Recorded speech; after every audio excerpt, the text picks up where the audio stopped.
자, 두 번째 영양 진단 보시면은 종합적 판단이라고 되어 있죠. 그래서 진단 보시면은 자, 여기에서 발견된 영양 문제 원인, 증상 등을 고려해서 문제점을 찾아낸다, 도출한다 라고 했어요. 그래서 여기에서도 임상 영양사가 독립적으로 중재할 수 있는 영양 문제를 규명하고 기술하는 것으로 의학적 진단과는 별개로 이거 적어 놓으실래요? 체크 좀 해놓으세요. 영양 영역에서 임상 영양사가 하는 거예요. 이쪽은 의사하고 상관없이 영양 영역에서 현상을 진단하는 것이다 라고 했어요. 그래서 아까 영양 진단문으로 작성한다 라고 했었는데 problem, 문제가 무엇이었는지 P, 그 다음에 그 원인이 무엇이었는지 에티올로지에서의 E, 그 다음 관련된 증상이나 징후가 어떻게 나타났는지 심부텀 혹은 사인, 그래서 PES 형식으로 기재한다 라고 했던 거예요. 그래서 영양진단문 혹은 PES가 같은 말이라는 거. 그래서 크게 이거를 섭취 영역에서 문제가 있었는지, 임상 영역에서 문제가 있었는지, 식행동 환경 영역에서 문제가 있었는지를 나눠볼 수도 있어요. 그래서 섭취 부분에 있어서도 여러 가지 뭐 경구, 영양, 여러 가지 뭐 섭취 에너지라는 것들 관련된 문제를 찾아볼 수도 있다라고 했고, 임상 영역에서는 뒤쪽에 상세 분류 보시면은 삼킴을 못한다든지, 씹기가 문제가 왔다든지, 뭐 이러한 것들을 찾아볼 수 있고요.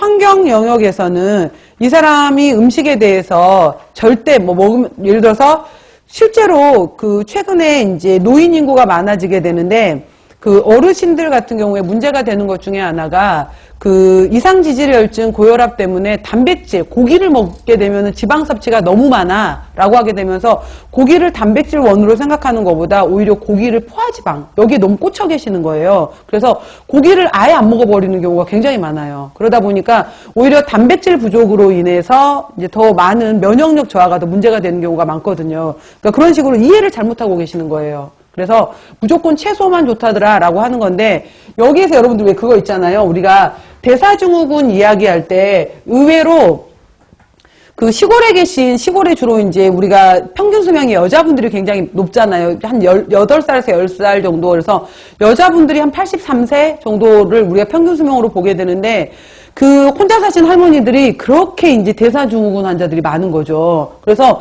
이분들 하는 얘기가, 아니 내가 고기를 먹은 것도 아니고 지방 음식을 많이 먹는 것도 아닌데 왜 나한테 대사증후군이래 이러는 거잖아요. 근데 이분들의 주식에 해당이 되는 것이 밥, 찌개, 김치야.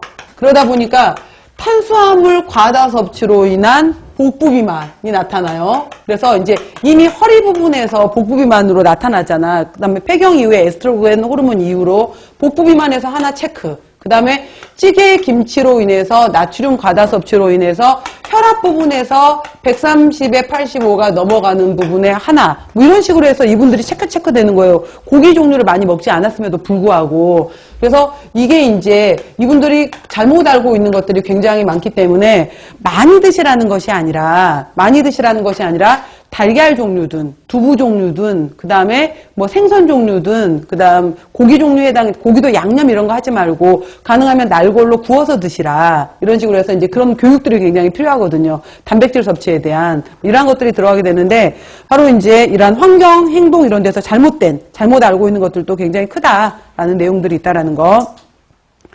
거기 아래 제가 다시 한번 이해를 돕기 위해서 problem, etiology, sign 이 부분을 PES 이렇게 나타나는데, 자, 문제 부분에 뭐가 들어가냐면은 이게 중요해요. 나중에 이거 문제 풀이 시간에 제가 응용하는 문제 하나 드릴 거예요. 드리긴 할 텐데 여기에 문제로 들어갈 수 있는 거에 기술할 수 있는 게 뭐냐면은 영양사가 해결할 수 있는 부분을 쓰는 거예요.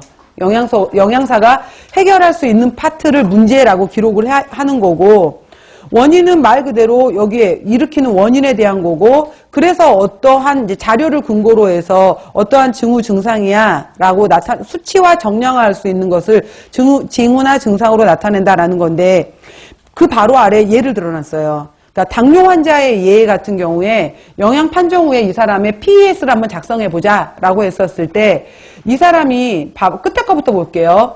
그 검사를 해봤더니 이 사람이 전반적으로 탄수화물, 단백질, 지방 섭취 비율에서 당질 섭취 비율이 75%가 넘네.